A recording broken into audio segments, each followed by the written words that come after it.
I just got off of work and came home to a nice dinner already made for me. I love those nights. Don't even have to worry about cooking. I could just take off my shoes and just start eating. And now I'm ready to talk about my process for doing portrait commissions. It's my best-selling item listing on Etsy right now. And it slowed down at the beginning of the year due to COVID, but right now with the holiday season, it's just like picking up, and it's one of my favorite things to do.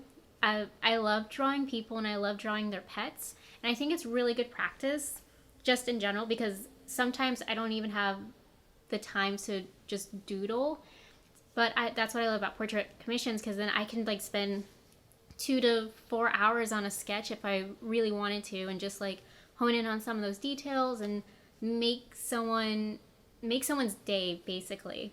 So this past month, I've actually had quite a few come in, and I want to show you my process through the commission.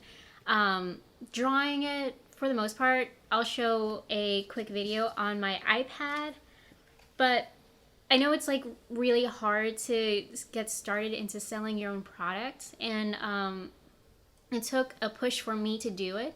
And that was about 3 years ago when someone asked me about it. And she was a friend, and she said, "Hey, can you do this for me?" And I said, "Yeah." And she, being a designer herself, was like, "I'll pay you for it." I was like, "Money? Okay, cool. I want that." So I did the commission for her. It was supposed to be a birthday gift for her boyfriend at the time. And he loved it so much, he actually put it on his credit card. And I was ecstatic about it, and I love that. And even today I have a friend who like asks me every year, or not even asks me, he pays me to do his Christmas card every year. That to me makes me feel so happy because he'll even like give us a copy. He didn't give us a copy one year. I have not forgot about that. But this is the latest Christmas card. If I pull it up a little bit closer, this is what I did for them. When it comes to Etsy and selling on Etsy, I'm not really a pro on that. My husband is more or less the one who does all that magic internet stuff, and I just go along with the ride. I'm like, you do you. Yes, that looks good. I trust you. He does the SEO stuff for it, and we'll eventually do a video on like breaking down the steps to doing an Etsy listing for commissions specifically. But I just wanted to show you from start to finish what I do. So for my commissions on Etsy, I ask for, a few photos to reference, and usually like sometimes it's 3 photos and sometimes it's a lot of photos, and I prefer a lot of photos because that gives me like insight about the person. And usually my commissions are secret gifts. They're like wedding gifts or anniversary gifts or just birthday gifts, and which is also brings me great joy because I love gifts, and that's why I love Christmas. You give gifts, and so it's nice like working secretly, like, gonna make someone happy with this. So usually they have to be sneaky about what photos they send to me, and sometimes they'll want like a recreation of photo. Most of the time I tend to come up with a composition myself because people are not always in the photo together, especially if it's like more than 2 people. Like sometimes I once did this commission that was like 6 teachers. That was when I first started, let me tell you. That was intense, but I was able to do it, and just from using like multiple photos of each teacher, there was like 2 or 3 photos at the minimum, and like I prefer that. And from there I can build the characters, where they're really people, but I can build and characterize them into this little portrait, especially with pets, because we all know that pets can be like really sly about photos and stuff. I would love a lot of photos of pets. Sometimes they're a little bit tricky to do. Once they send me the photos, I let them know, whoever like purchased the portrait, that it's gonna take me about 2 to 3 weeks to be able to do this, and that's usually like, it doesn't take me 2 to 3 weeks to make a drawing, but Usually when I have something going on, like I have multiple jobs going on at the same time, it forces me to just be like, okay, I gotta do, basically schedule my day. Like I gotta focus on this week. I can do a sketch and a finished portrait within a few days, like 2 to 3 days. It just depends on how busy I am at the time. But I like to let people know, especially if they purchase a print, that it will take a certain amount of weeks, especially if I have to send something out that'll take at least a week. So don't want to like overshoot my like, oh yes, you'll get that in like 2 days. No. After I get the photos in, I tell my client that I'm going to send you a preliminary sketch so that you can look at it and that you can tell me if anything needs to be adjusted. If not, it can be approved. And at that point, I just kind of like move on to the final portrait, like just to color it. And I do that like on my handy dandy iPad. I love being on the couch with my iPad and just being like watching TV or having my husband right here playing guitar or playing a game that I'm super into. Like right now, I call it Samurai, but I think it's called Ghost of Tsushima. So I'll spend like a couple hours on a sketch and I send that to my clients and they'll let me know what's up, and then I move on to the final step, which is just coloring. At that point, what I start the drawing in on the iPad in Procreate, and then I just move it to Photoshop, where I can actually do some prep work in the file. Because I know with Procreate, for some reason, like if I click on a layer, the layer is the entire artboard when it's not really the image that's on the layer. So I kind of like to clean up my file, fix the kinks, and then save a image to send to them.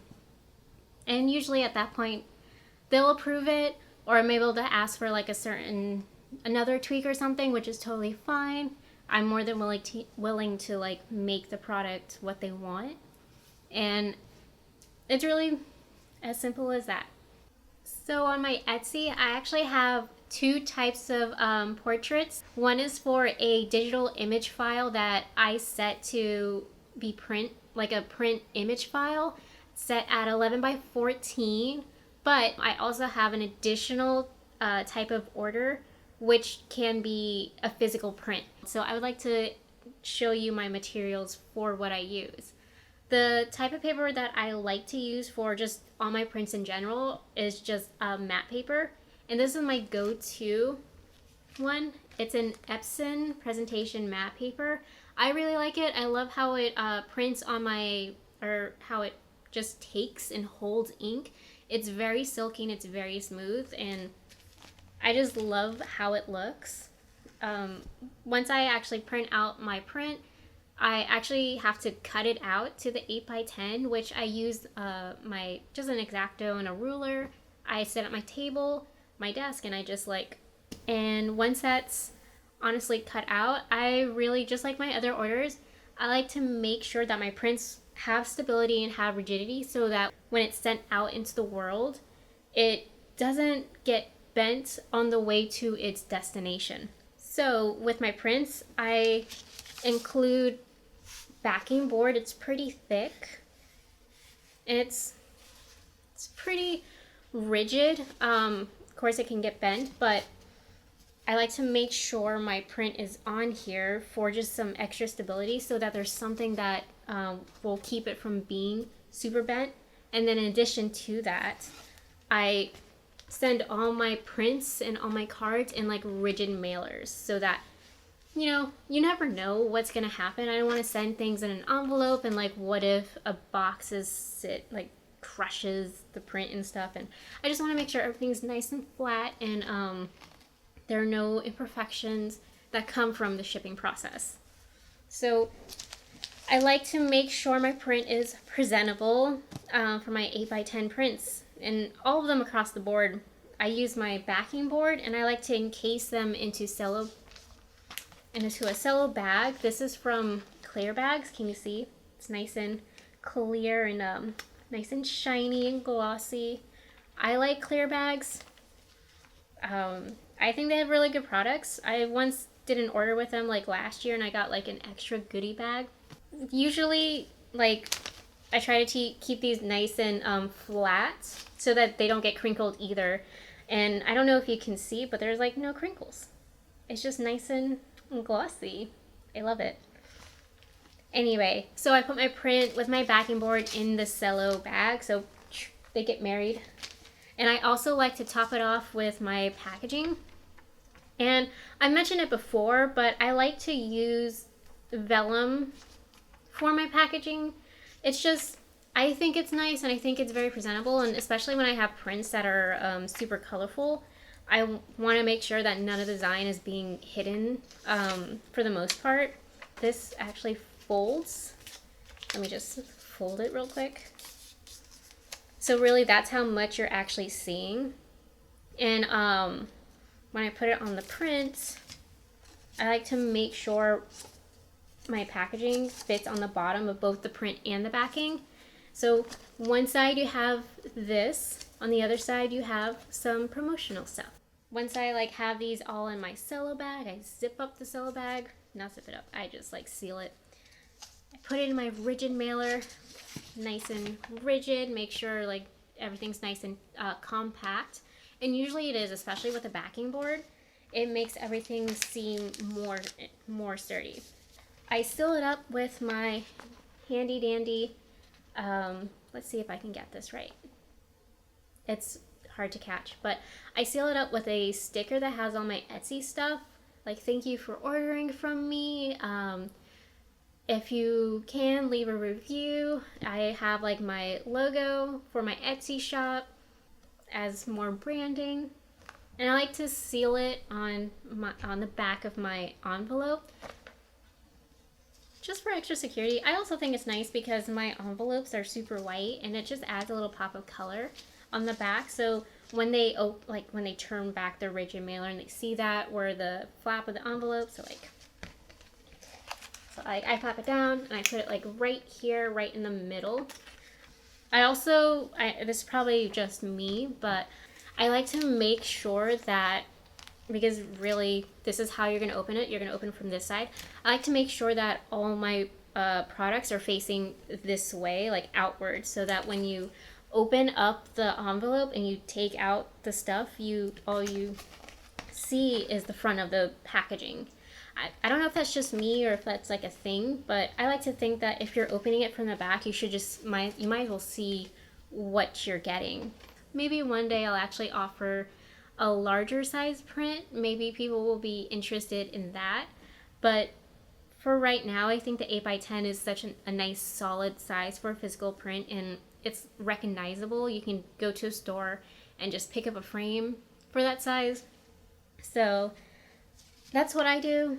Usually though, for digital images, I kind of just scale it up and let the client do whatever they want to do with the image. Yeah, that's how I do my commissions. It's a very straightforward process, and honestly it took me a long time to even get started, but now that I've been doing it for a few years, it starts to feel, it becomes its own thing and you get the feel of it and you just kind of get into it. So I hope this inspires you if you're out there thinking about wanting to do commissions, or even like commissioning an artist. Like people who are doing it on Etsy love to do it, and that's why they're selling it for a reason.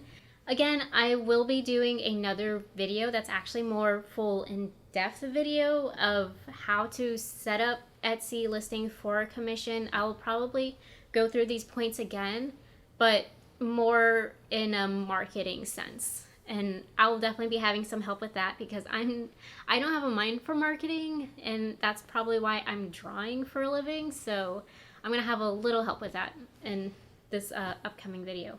But thank you so much for listening to me today. If you have any comments you actually want to give to me, or if you have any suggestions or tips on future videos, just let me know.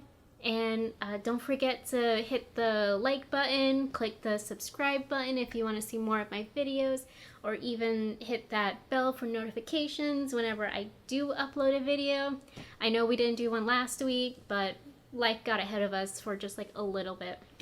And now we're gonna try and be a little bit more consistent with it. And until next time, bye friends.